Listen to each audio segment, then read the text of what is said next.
22-year-old Samantha. She was speeding and texting while driving, which compounded the situation. Throughout the entire investigation process, her behavior remained remarkably arrogant, making the officer's job even more challenging. Her on my ass is nothing beyond me. Like, she was like, this is my hood, this is her. So sorry if I feel the need to speed up. I will admit I was 70, I was texting 70 to 75, but Samantha, can I ask you a couple questions real quick, if you don't mind? Have you asked her if she was driving 65 to 70 on my ass? Yeah. Have you asked her? Have you fully? Because I asked her and she said, no, I was just doing 45, but on my ass. That's a $90,000, $60,000 car. All right. Her car is probably $5,000.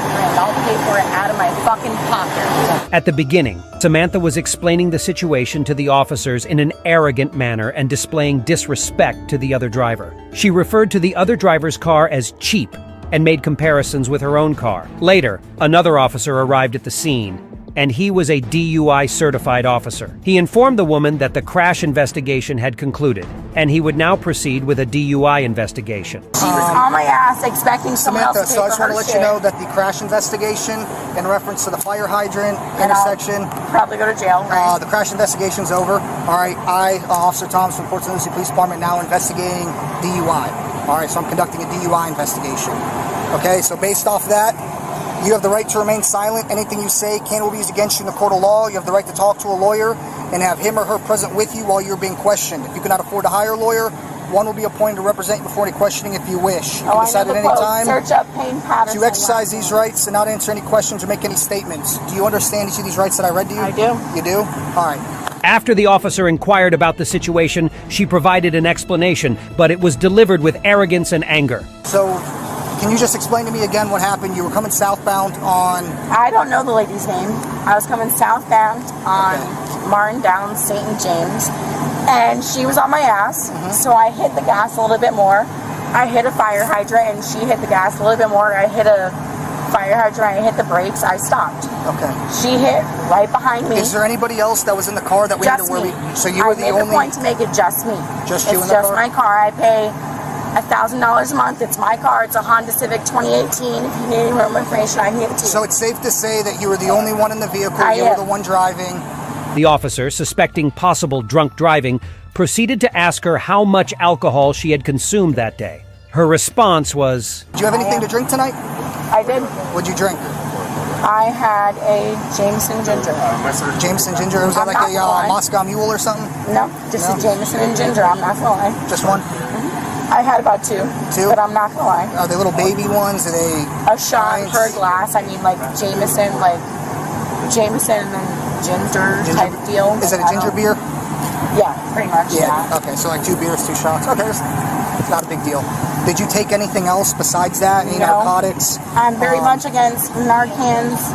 Narcans? Xanax. Narcan Coke, is a... everything like that. I had a doctor offer it to me. I tell them no. Okay, so no tea. I'll give you that. I have anxiety, but my counteract to Xanax was so. Okay, so you smoked a little bit of weed, drank a little bit, and then drove. While answering the officer's questions, she admitted to having consumed alcohol. In addition to this, she mentioned that she had smoked some marijuana. These admissions indicated that she was not only under the influence of alcohol, but also other substances. As a result, the officer had no choice but to proceed with the field sobriety exercises. Based off everything that you told me, I'm requesting that you do a set of standardized field sobriety exercises. Would you be willing to conduct those exercises? I would. All right, do me a favor. You see this line right here? Right here? I want you to put your feet together on that line with your arms down at your side.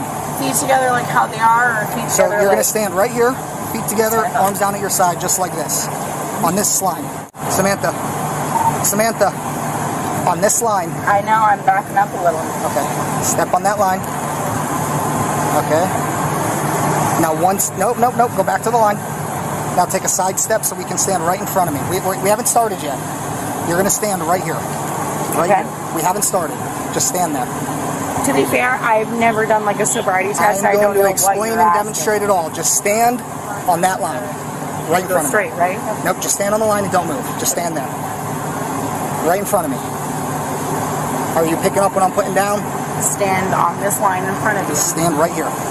I am quite literally Samantha, stand in front of me. If you'd like me to stand in front. There you go. On the left side of the road, you can see the water from the damaged fire hydrant is still flowing across the road, evidence of the impact she caused. When the officer gave instructions to the woman, it became evident that she was unable to follow any of them due to her high level of intoxication. Now, the officer began the field sobriety exercises, starting with the first test, which is known as horizontal gaze nystagmus test, commonly referred to as the eye test. The horizontal gaze nystagmus test is a type of field sobriety test used to measure nystagmus, which is the medical term for an involuntary jerking of the eyeballs. Nystagmus can occur for many reasons, but becomes more pronounced when someone is intoxicated. Nystagmus maximum deviation. Nystagmus maximum deviation. Alright, relax for a second. I'm a little stressed. I've never done this before. You're good. I'm sorry. You're if doing... I go to jail, I understand I've never done this before. I'm a little stressed. Right. Oh my God. Take a breath. You guys are stressful. What do you mean take a breath? You took like, what, 8 years to do what you do? Oh my God, it's so stressful. Actually, this is only my first week as a cop. Oh my God, this is even more stressful. After completing the first test, the woman commented on how easy it seemed for the officer, mentioning that he had probably been doing these tests for years. To her surprise, the DUI officer replied that it was actually his first week on the job as a cop. This revelation left the lady quite shocked. The officer proceeded with the next test, which is known as the walk and turn test. In this test, the individual is instructed to take 9 heel-to-toe steps along a straight line, turn in a specific manner, and then take 9 more heel-to-toe steps back. Law enforcement officers look for specific indicators of impairment, such as losing balance, stepping off the line, using arms for balance, or failing to follow the instructions. You can go. Have a nice night. You might have dropped so much heavy this morning. Get back to the center of the sidewalk. All right, what you're going to do is put your left foot on the line, right foot in front of it with your heel touching your toe. Do you understand those instructions? I completely did. You may begin. Keep your arms at your side. 6, 7,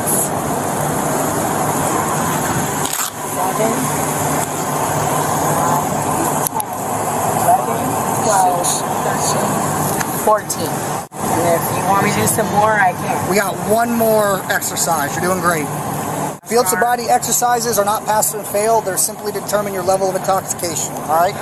All right, Samantha, for this lax exercise, what you're going to do is you're going to stand with your feet together. It was time for the third test, the one-leg stand test. In this test, the individual is asked to stand on one leg while raising the other leg about 6 inches off the ground and counting aloud. Law enforcement officers observe for indicators of impairment such as swaying, using arms for balance, or putting the raised foot down. Failing this test can be used as evidence of impairment and may lead to further testing. Do you understand those instructions? I do. All right, keep in mind, your foot must be completely straight.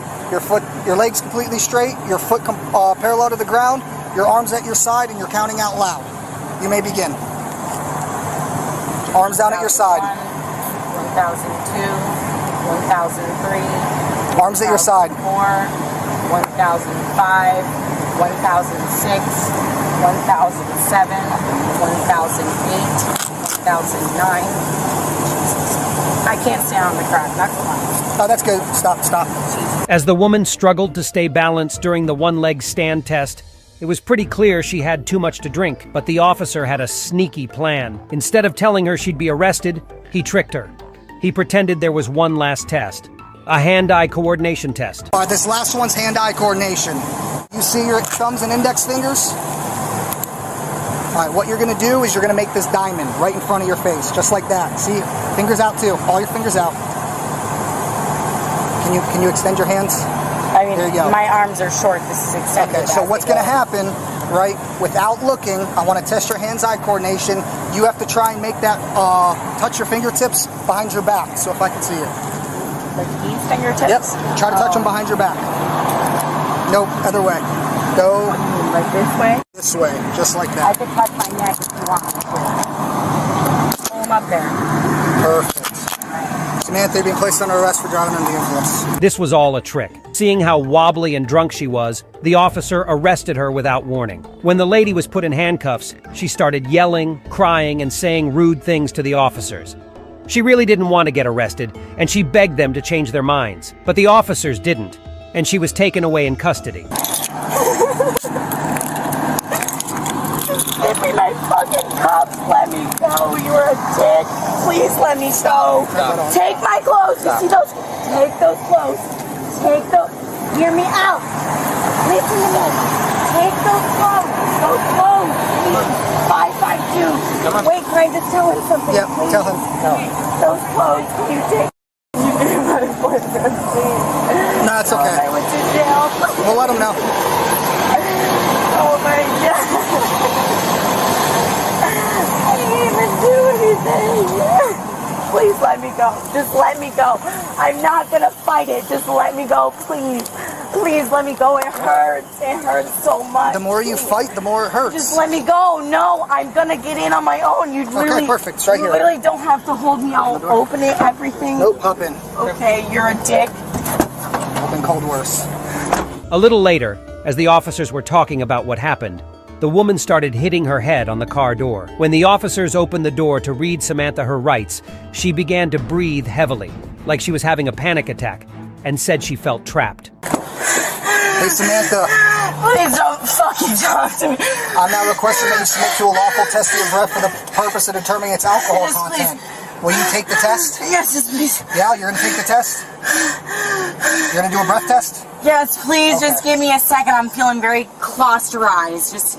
Okay, I'm gonna open the window and turn the AC on for you. Let me know if you get cold. After some time, Samantha's husband arrived at the scene. He was visibly upset and concerned when he saw the condition of the car and the entire incident. He started raising his voice and expressed his shock at the accident. He requested to see Samantha and mentioned that they had been at a party where they had a minor argument, after which she left the party. What's going on, boss man? Samantha, where is she? She was placed under arrest for driving under the influence. Where is she? Where is she? She's gonna be taken to the hospital and then St. Lucie County Jail. You don't know where she is? She's gonna be in St. Lucie County Jail. So if you want to figure out where she is, you should call the jail. Oh my God! No. Please, can someone take me there? To the jail? No. Please? You can't. We're not taxi service, dude. I understand, sir. That's my wife. She just... Boyfriend or girlfriend? She said she had a boyfriend, not a husband. Fiance. We're gonna How old be are you? married soon. I'm 26. Yeah, you need to call a family member to give you a ride up there, but we're not going to give you a ride. Oh my God. Is she okay? Yeah, completely fine. Are you sure? Yeah. I talked to her. I'm the one that is investigating it, so she's good. How'd you get here? I walked. Where do you live at? I live on point. We were at a friend's having a pool party. She got mad at me. Okay. Yeah, well. Oh my God. Someone says she hit a fire hydrant? Yeah, she hit a fire hydrant, a gas line, Is this she person's fence. Is she okay? She's okay. Is she going to be responsible for the damages? Her insurance company, yeah. What hospital, do you know, sir? No, I don't know. Probably Tradition Medical, but I'll let you know. But it's actually going to be St. Lucie Medical. Would you actually be living to know in 5 minutes? It's St. Lucie Medical, because we're at PV and Rosa.